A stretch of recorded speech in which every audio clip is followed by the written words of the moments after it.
रमेश भाई, मैं 2 दिन से भूखी हूँ। बहना, आज मेरे पास आपको देने के लिए कुछ भी नहीं है।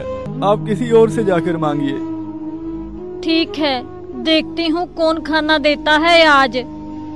हे भगवान, दया करो, दया करो। मैं कैसे मदद करूँ इनकी? मैं इन सबकी सहायता करना चाहता हूँ, लेकिन मैं असमर्थ हूँ। बेटा। माताजी, मेरे पास कुछ भी नहीं है जो मैं आपको दे सकूं। आप कहीं और चले जाइए।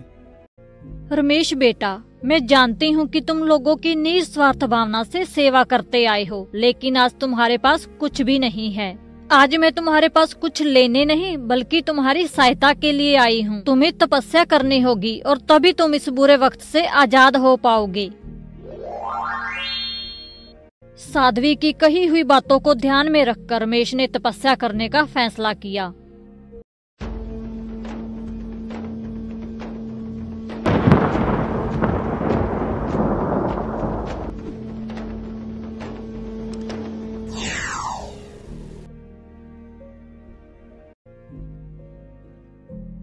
पुत्र, तुम्हारी कठोर तपस्या से मैं प्रसन्न हुई। अब तपस्या करना बंद करो पुत्र।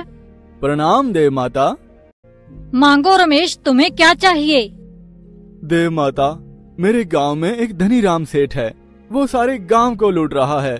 मुझे सारे गांव की सहायता करनी है, लेकिन मैं असमर्थ हूँ। क्या तुम्हें मुझसे कोई वरदान चाहिए? देव माता, मुझे कोई वरदान नहीं चाहिए। मैं बस सेठ द्वारा लूटा गया गांव वालों का धन और जायदाद उन गांव वालों को वापस दिलवाना चाहता हूँ। ठीक है पुत्र, मैं तुम्हें ऐसी शक्ति दे रही हूँ जिससे तुम अपनी इच्छा से जितना चाहो आकार में छोटे हो सकते हो। और जब तुम सबसे छोटे रूप में आओगे तो कौवा बन जाओगे, और जब तुम चाहोगे तब अपने रूप में वापस आ जाओगे। ठीक है देव माता, जैसी आपकी आज्ञा। आपका बहुत बहुत धन्यवाद। तथास्तु।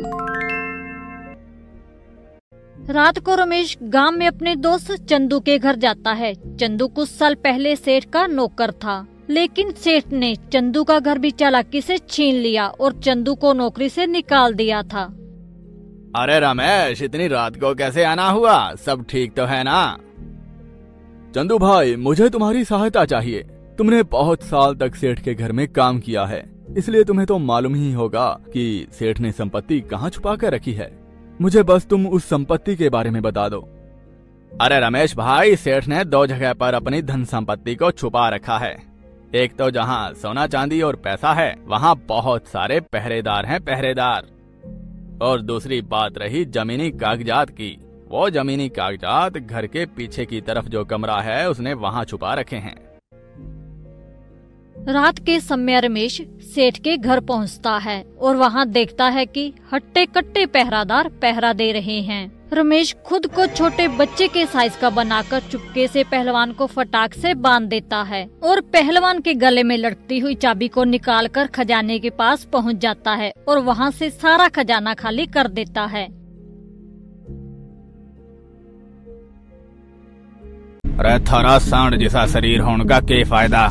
तुम लोग मेरा सोना चांदी और पैसा ना बचा पाए।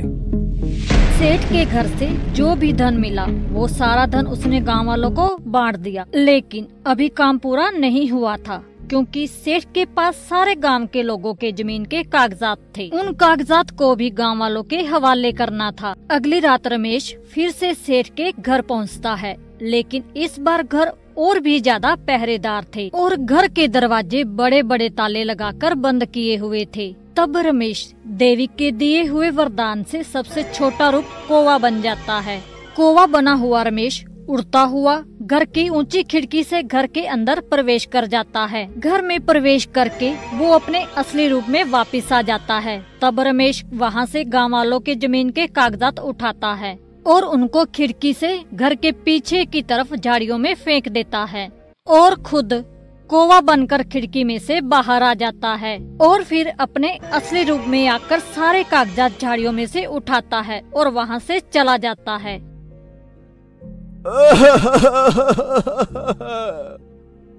रामा लुट गया, बर्बाद हो लिया।